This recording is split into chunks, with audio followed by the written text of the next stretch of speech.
Sell your used phone in 60 seconds on Dofi and get instant cash to upgrade. Acting मेरा profession नहीं है. I feel bad for the producer. उस हिसाब से हाँ, कार्मिकली yes, but personally मुझे ऐसा नहीं लगता कि मैं फेल हो गया. इंग्लिश में एक ही चीज़ कहता हूँ कि don't get married to the consequence of your action. तो जब मैंने पहली फिल्म भी की थी, उस फिल्म में मेरा मेन रोल नहीं था, जैसे कि क्रैक में I was the main villain. फिर भी जब स्टेज पे सारे एक्टर बैठे थे, you know, he pointed at me, said and Vijay sir has done such a good job. क्योंकि मैंने ऐसा भी देखा है कि जो मेन एक्टर्स हैं उनको भी रिस्पेक्टफुली ट्रीट नहीं किया जा रहा. वो भी देखा है मैंने. दुर्व्यवहार करेगा या डिसरिस्पेक्टफुली बात करेगा या अच्छी तरह से ट्रीट नहीं करेगा. Salman Khan he also paints, तो अगर वो पेंटिंग बना रहे हैं टू सेल, वो मोस्टली गिफ्ट करते हैं. आर्ट कम्युनिटी में जो आर्ट कोनेसर है, जो आर्ट कलेक्टर है, वो नहीं करते, क्योंकि वो एक अलग कैटेगरी है.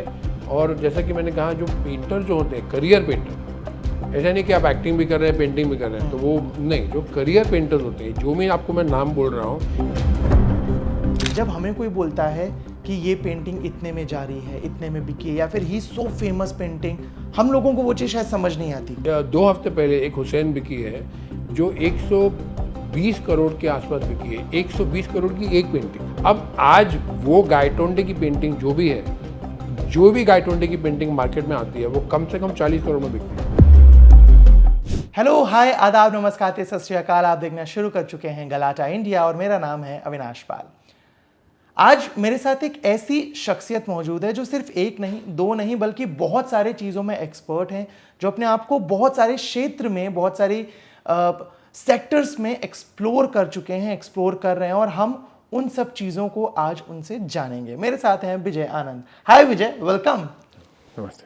मैं सबसे पहले ना आपके नाम को जानना चाहता हूँ. सो वी हैव, जब हम आसपास रहे हैं, हमने विजय सुना है, हमने बिजॉय सुना है. विजय के पीछे क्या कहानी है?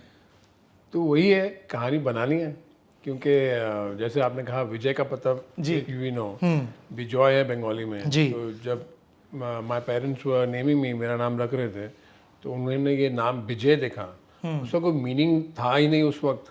तो उन्होंने बोला लेकिन सुनने में अच्छा लगता, तो अभी विजय रखेंगे.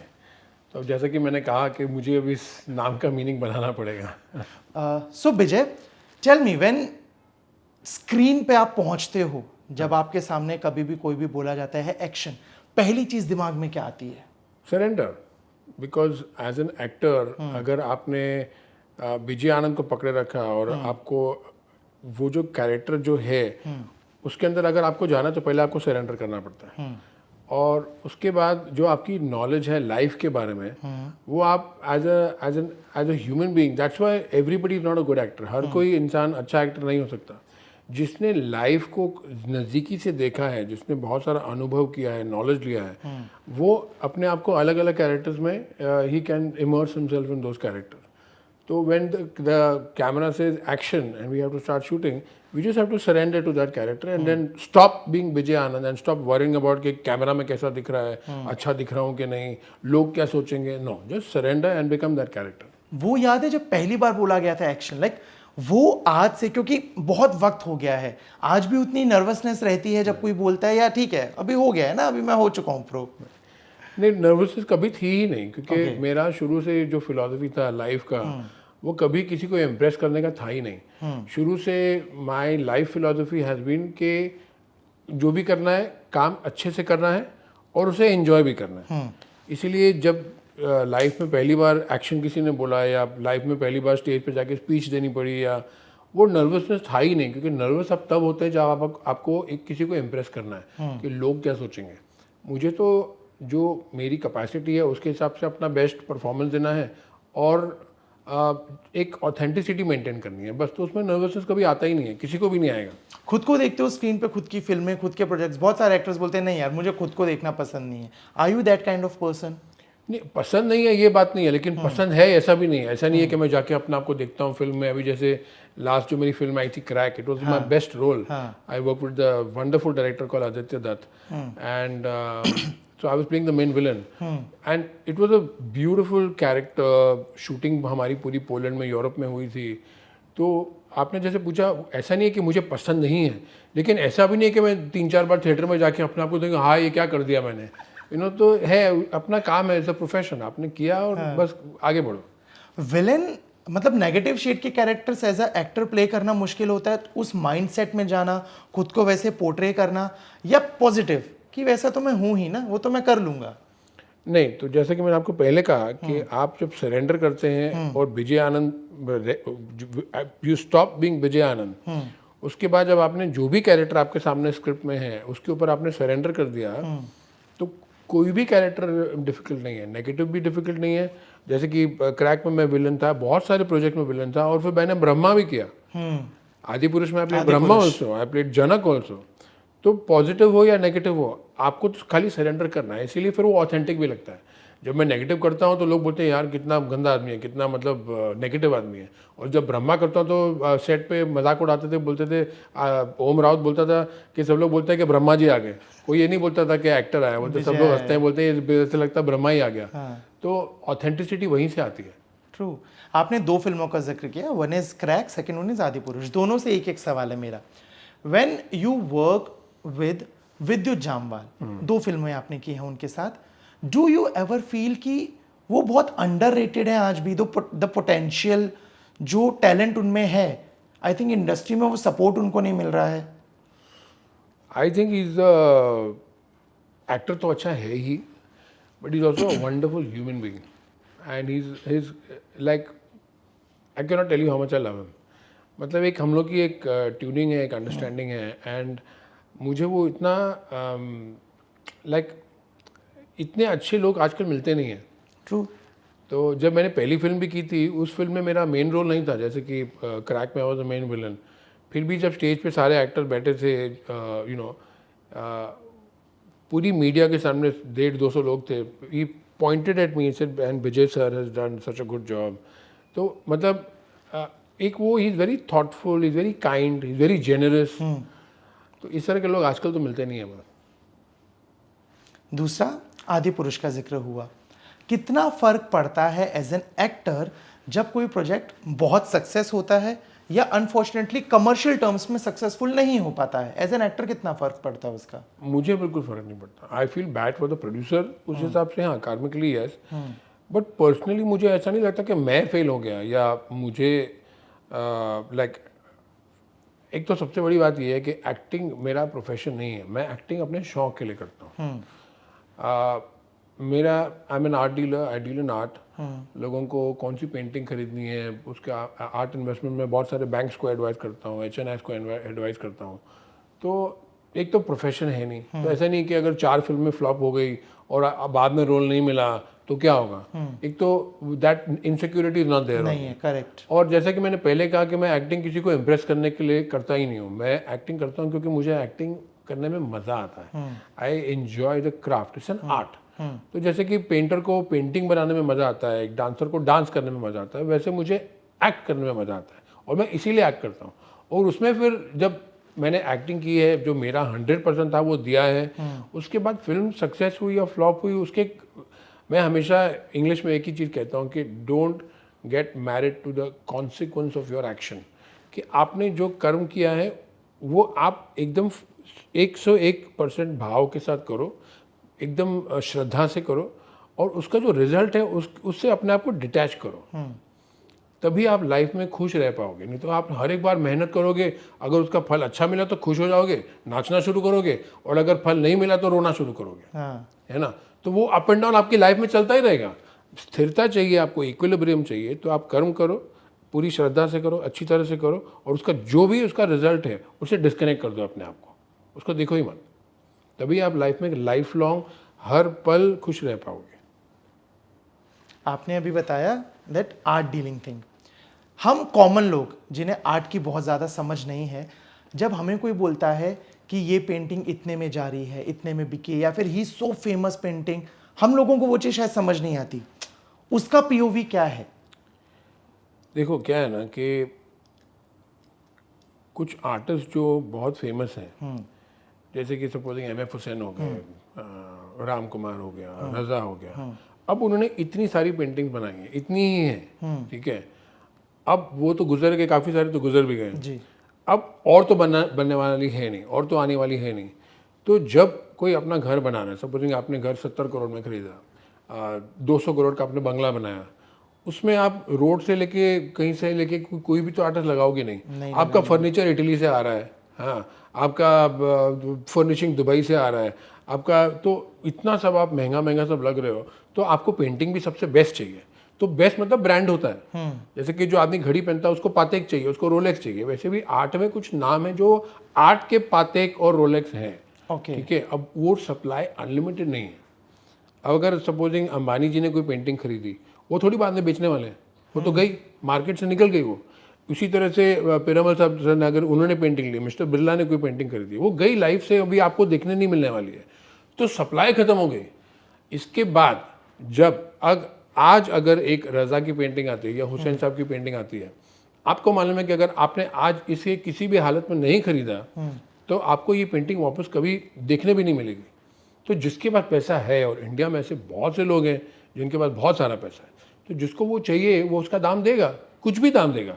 अभी 2 हफ्ते पहले एक हुसैन बिकी है जो 120 करोड़ के आसपास बिकी है। 120 करोड़ की एक painting, 120 CR। Yes, one painting. कल रात को एक पेंटिंग बिकी है 70 करोड़ की। इतनी बड़ी पेंटिंग थी, खाली बहुत बड़ी नहीं थी, बट वो तैयब मेहता का बुल था। मतलब अब जिसको चाहिए वो चाहिए, वही मैं बोल रहा हूँ। और आप पूरे वर्ल्ड में चले जाओ, ऐसे नहीं कि इंडियन लोग पागल हैं। अगर आप न्यूयॉर्क जाओगे तो न्यूयॉर्क का जो सपोजिंग घर है, आप किसी पेंट हाउस में चले जाओ न्यूयॉर्क के सैक्स एवेन्यू, मतलब उस जगह पे अगर 100 करोड़ का भी घर होगा ना, तो वहाँ पे आपको पिकासो देखने नहीं मिलेगा, वहाँ पे आपको मोंदिलियानी देखने नहीं मिलेगा। आपको जो बड़े बड़े आर्टिस्ट हैं वो, क्योंकि वो इतने महंगे हैं कि वो टाइप की पेंटिंग खरीदने के लिए you have to be a billionaire. आपको सऊदी का महाराजा होना पड़ेगा या आपको किसी बैंक का तो you have to be that rich. और अभी भी इंडिया के प्राइस इतने महंगे नहीं है। आपको लगता है कि 120 करोड़ बहुत ज़्यादा है, इंटरनेशनली अगर आप देखा जाए तो कुछ भी नहीं है अभी भी, और प्राइस बढ़ना बहुत बाकी है। कोई ऐसी पेंटिंग आपको याद है जो आपने अभी तक जिसमें रहे और सबसे ज़्यादा महंगी रही हो? लाइक यू मेंशन 120 CR, इससे भी ज़्यादा कोई महंगी पेंटिंग बिकी? नहीं, ये सबसे अभी तक का रिकॉर्ड है इंडिया का। इससे महंगी कोई पेंटिंग बिकी नहीं अभी तक। तो मतलब ये मैटर करता है कि पेंटिंग कौन बना रहा है। For example Salman Khan, he also paints, तो अगर वो पेंटिंग बना रहे हैं टू सेल, वो मोस्टली गिफ्ट करते हैं लोगों तो वो कौन खरीदेगा? उसके फैंस खरीदेंगे जो बहुत मतलब सलमान की पूजा करते हैं, जो बिकॉज ऐसे भी बहुत सारे लोग हैं, करोड़ों लोग हैं जो पूछते हैं सलमान भाई को। तो लेकिन आर्ट कम्युनिटी में जो आर्ट कोनेसर है, जो आर्ट कलेक्टर है, वो नहीं खरीदेगा, क्योंकि वो एक अलग कैटेगरी है। और जैसे कि मैंने कहा, जो पेंटर जो होते हैं, करियर पेंटर, ऐसा नहीं कि आप एक्टिंग भी कर रहे हैं पेंटिंग भी कर रहे हैं, तो वो नहीं। जो करियर पेंटर्स होते हैं, जो भी आपको मैं नाम बोल रहा हूँ, इनका और कोई प्रोफेशन नहीं था। ऐसे नहीं कि वो डॉक्टर भी थे और पेंटिंग भी कर रहे थे, या वो किसी इंडस्ट्री के CEO थे और पेंटिंग, वो खाली पेंटर थे। उनका प्रोफेशन था पेंटिंग, मतलब उन्होंने पूरी जिंदगी सिर्फ पेंट किया। तो वो एक मेडिटेटिव प्रोसेस हो जाता है जब आप सिर्फ वही करते हो। अच्छे अच्छे पेंटर ऐसे भी हैं जो, जैसे एक स्टोरी मेरे सर जो थे प्रभाकर कोल्टे सर, उन्होंने बताया कि वो गायटोंडे को मिलने गए, तो गायटोंडे एक खाली कैनवस को देख रहे थे, ब्लैंक कैनवस था। तो उन्होंने, उनकी जो वाइफ है गायटोंडे सर की, उनको ऐसे क्या चाय पिलाई, निकाल दिया। तो 4 दिन के बाद गए तो वही उसी ब्लैंक कैनवस के सामने खड़े थे और देख रहे थे। तो फिर उनसे रहा नहीं गया, बोला कि सर आप क्या कर रहे हैं? बोला पेंटिंग कर रहा हूँ। मतलब 4 दिन तक तो खाली वो ब्लैंक कैनवस को देख ही रहा था वो आदमी। अब आज वो गायटोंडे की पेंटिंग जो भी है, जो भी गायटोंडे की पेंटिंग मार्केट में आती है, वो कम से कम 40 करोड़ में बिकती है, कम से कम। लेकिन वो एक मेडिटेटिव प्रोसेस है। वो आप मतलब वो भी जो, जैसे कि मैंने आपको एक्टिंग के बारे में कहा, पेंटिंग का भी वही है कि पेंटर पेंटिंग अपने लिए बनाता है, अपनी सेटिस्फैक्शन। अगर पेंटर इसलिए पेंटिंग बनाएगा कि उसे कितने में बिकेगी, कितना पैसा कमाएगा, तो वो पेंटिंग फ्लॉप हो जाएगी। ये सारे painter genuine painter, authentic painter. Okay, I will come back to cinema. As you said कि आप इम्प्रेस करने के लिए एक्टिंग नहीं करते हो, बट जिस इंडस्ट्री में है कहीं ना कहीं वहाँ जो दिखता है वो बिकता है वाला कॉन्सेप्ट है। एक तरफ जब आप सेट पे हो as a main lead, as a main character, और एक तरफ जब आप सेट पे हो एज अ सपोर्टिंग एक्टर, लोगों का ट्रीटमेंट बदलता है? हाँ और नहीं, मतलब बदलता भी और नहीं भी बदलता। अगर आप सपोर्टिंग एक्टर हैं, लेकिन अगर आपकी पर्सनैलिटी ऐसी है कि मतलब लोगों को आपको रिस्पेक्ट करना है, तो मतलब वो आपके ऊपर डिपेंड करता है। क्योंकि मैंने ऐसा भी देखा है कि जो मेन एक्टर्स हैं उनको भी रिस्पेक्टफुली ट्रीट नहीं किया जा रहा, वो भी देखा है मैंने। लेकिन जैसे कि मेरी खुद की जो पर्सनैलिटी है, तो वो ऑप्शन ही नहीं है कि मतलब कि मुझे मेरे साथ दुर्व्यवहार करेगा या डिसरिस्पेक्टफुली बात करेगा या अच्छी तरह से ट्रीट नहीं करेगा. तो I think it's not about main actor और non main actor. I think it's about every personality whether they are treated well और they are not treated well. Okay, so in the end, I just want to know about your other aspects, जो yoga wellness, इन सब चीज़ों के बारे में थोड़ा सा बताएंगे हम लोगों को. तो 2008 में पूरी दुनिया का जो एक इकोनॉमी जो पूरा एक बैंक्स कोलैप्स हो गए थे सारे, बहुत सारे लॉसेस हुए, मुझे भी बहुत लॉस हुआ. मैंने ज़िंदगी भर जितना भी पैसा कमाया था वो 2008 में 2 महीने के अंदर सब खत्म हो गया. तो मुझे कोई दुख नहीं था, जैसे कि आपको पहले कहा कि I just maintain an equilibrium. आए की खुशी नहीं, गए का गम नहीं. लेकिन एक सवाल जहन में आया कि ऐसा क्या है जो मैं बना सकता हूँ जो मुझसे कोई छीन नहीं सकता, जो मेरा होगा. क्योंकि पैसा तो गया, मेरी गलती भी नहीं थी भाई. बैंक कोलैप्स हुआ और अमेरिका में मेरे पैसे चले गए. मैंने क्या किया?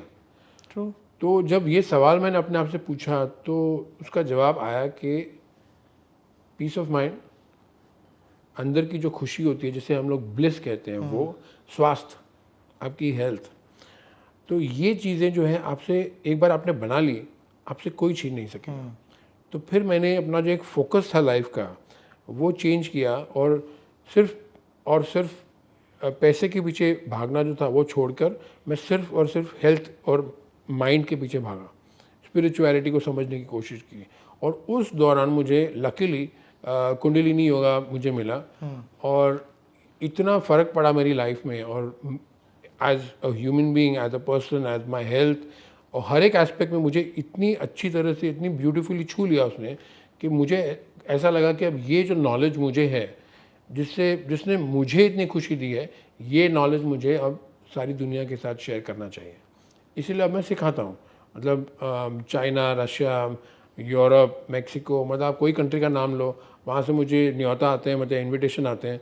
मैं जाता हूँ वहाँ पे सिखाता हूँ. कभी कोई जगह पे 2000 लोग होते हैं, कभी 7000 होते हैं. अभी जब मैं प्राग जाऊँगा तो 40,000 लोग होंगे. ओस्ट्रावा करके फेस्टिवल है, कलर्स ऑफ ओस्ट्रावा. तो देयर आर 40,000 पीपल देयर. तो बस यही खुशी मिलती है कि जो खुशी मैं अनुभव कर रहा हूँ वो मैं आपको भी दिखा सकता हूँ. करेक्ट. तो बस वो उसको एक कार्मिक रिस्पॉन्सिबिलिटी बोलते हैं कि आपको एक वरदान मिला, अब आप उस वरदान को अगर शेयर नहीं करोगे तो वो वरदान वेस्ट हो जाएगा.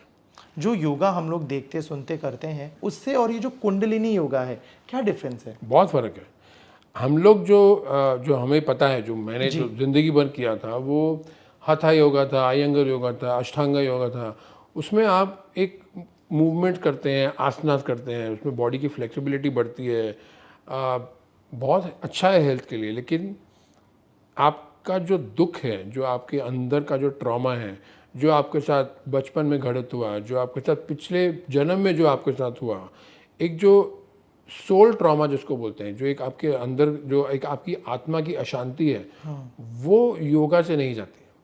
कुंडलिनी योगा आपके अंदर जाकर वो सब जो आपका कचरा है, आपका गुस्सा, आपका क्रोध, आपका दुख, आपकी तकलीफ़ें, वो सब ऐसे पकड़ के ऐसे ला के बाहर निकाल के आपको ज़िंदगी भर उससे मुक्त कर देता है. उसमें क्रियाज होते हैं, मुद्रा होते हैं, मंत्र होते हैं.